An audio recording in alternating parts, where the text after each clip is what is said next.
Picture a rainbow. Ask not why. If you're watching this video, it's safe to assume that you are a truth seeker and not merely a believer. So obviously, you're here looking for the truth. But what is the truth? How far deep does the rabbit hole go? Many people claim to have the truth, but few have actually defined it. According to Webster's dictionary, truth is defined as the real facts about something, the things that are true, the quality or state of being true, a statement or idea that is true or accepted as true. Now picture a rainbow. Ask not why. As grammar dictates, the truth is comprised of not only the facts of the matter, but can also be the acceptance of something as true. Therefore, it is apparent that truth is not only objective, but also subjective in nature.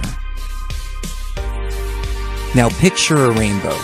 You can clearly see the entire spectrum of colors in front of you. Or can you?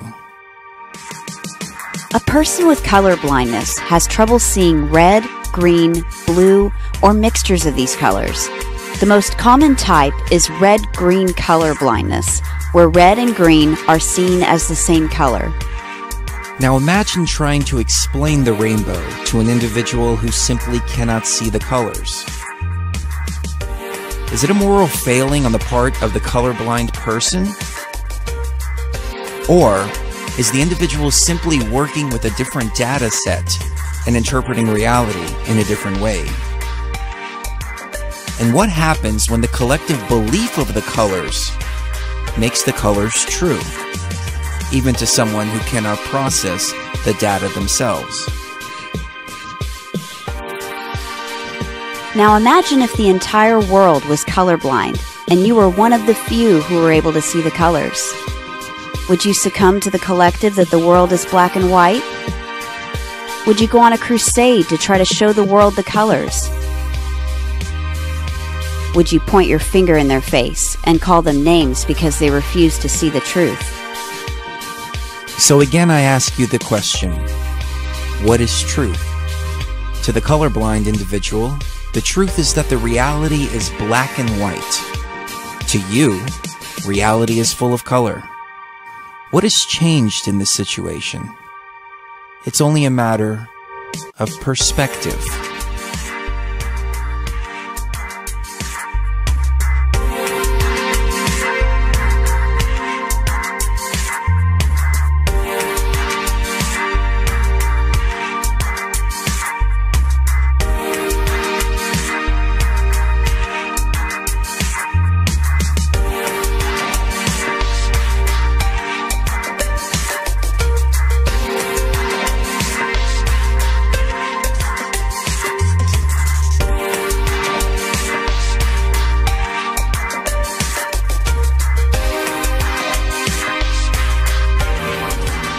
Hello, and welcome to the cupola on the International Space Station. Cupola? You've actually built it, yes. So you have a whole series of O-rings in here, and a shaft that you rotate. Cupola? Madam, I'll explain. You see, what keeps water out keeps air in. You see? You kind of want to be careful because there is no bumper, so you don't want to hit the structure real hard. Now wait a minute. There's no pressure outside, which means that the moment the hatch is opened, the entire sphere is a vacuum. So, I mean, like on the space station, how many of these would you have? 7, because we have 7 windows. What happens if you get a leak on that? Now you can open the hatch from the inside. Then you have a leak.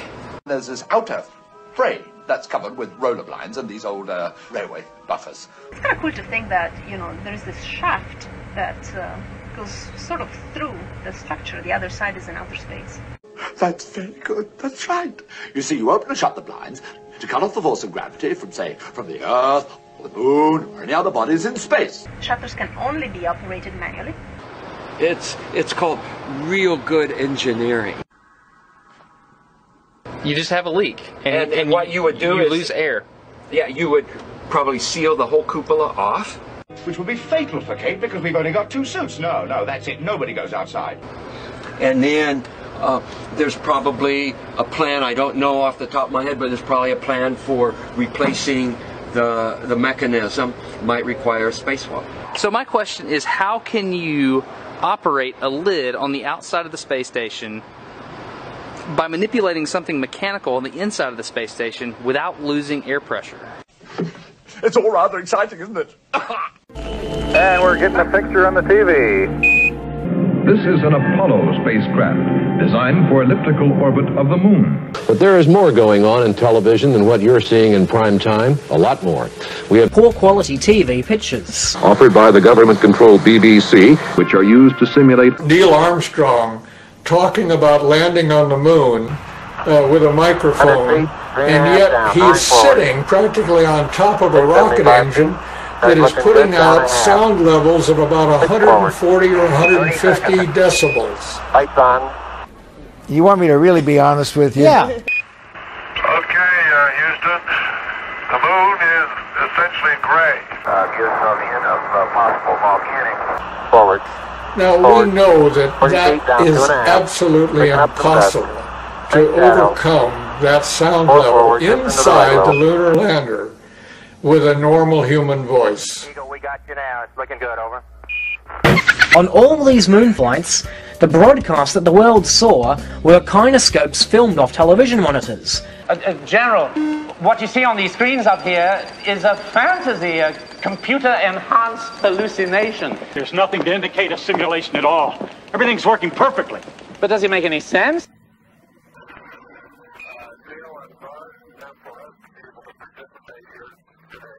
Whatever pictures and sound were distributed to the public were strictly controlled and previewed by the federal government. There is more going on in television than many people would believe. It was technically impossible to do it. And it's displayed on the screen. To see how it works, please watch the screen. Let's take a look. You don't believe we went to the moon? I believe it was a brilliant piece of propaganda. I'd like to ask Neil Armstrong and Buzz Aldrin, and I'm not quite sure how to ask this question, but when you first stepped on the moon, did it strike you as you were stepping on a piece of the Earth? You want me to really be honest with you? Yeah.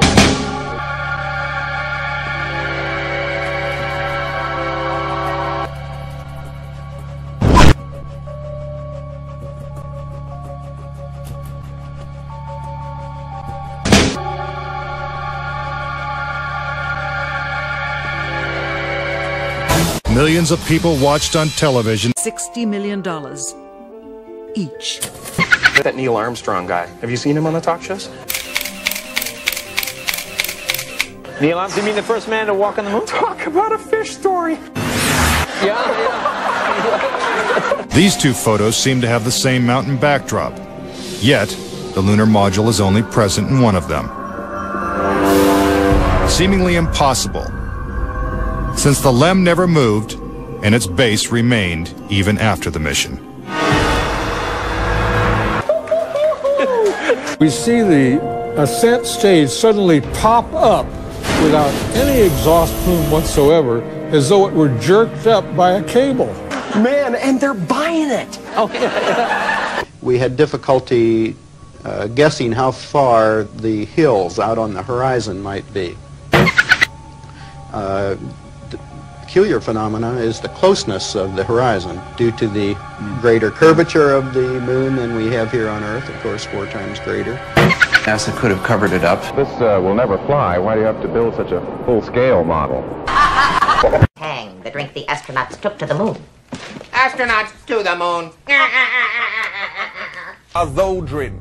You're a coward and a liar and a thief. If you're going to somewhere that nobody has been before, you need to have a simulator which recreates that environment as closely as you can. 400,000 people may have worked on the program in total, but none of them had a need to know more than his own job required. The people who were making the rockets didn't know what the people who were making the spacesuits were doing, because they had no need to know about that. Their job was to make the best models and the best simulation of the lunar surface that they could. And if we come up to this picture here, we see the 3 scales on which these models were built. We have here the whole moon as one unit. It stands about 20 foot high. We have here behind it a section of the surface of the moon. You'll notice it's curved. And here we have a more detailed section of the lunar surface. I've contacted the manufacturers of the spacesuits, and they said there was no radiation protection built into the spacesuits. Because I asked them if these same spacesuits could be used by technicians to go to Chernobyl or 3 Mile Island, because the nuclear reactors produce the same radiation as produced in space. They said no, not advisable, no protection. This is a simulation rig that was built. This is the command and service module of the Apollo program.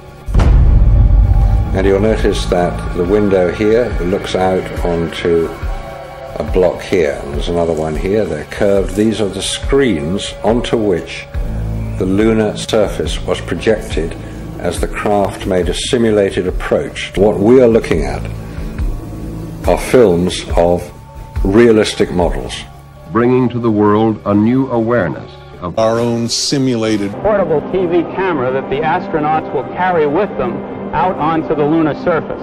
No sign of a blast crater is visible for any of the 6 lunar landings. And they're buying it! No! Does that mean that people on Earth will actually be able to see what's going on with this? They will see real-time television transmission. Complete and total fake. No blast crater beneath the lunar lander. Television is not the truth! These are the screens onto which the lunar surface was projected as the craft made a simulated approach. It's 1 small step for man, 1 giant hoax for mankind. It never happened. With NASA's $40 billion budget into orbit. The entirely government-controlled press coverage. We'll use a smokescreen. Simulated mission. No one on Earth has seen such a sight. The lunar landings were actually filmed in Nevada's high desert. And the way that this film was created was by the use of models. There's nothing secret about the models. They exist. You can go and see them today. The models were very lifelike. Topographic features. They bend around small craters and big crater walls and things like that. There is one that is a life-size model. It's in Flagstaff in Arizona. It's 2 miles long, and it's an exact replica of the Sea of Tranquility. Why did NASA repeatedly fake lunar images? The plan to have the astronauts remain on Earth in secrecy and feed pre-recorded simulated data over the landlines to the guys at Houston, just as they had done during training.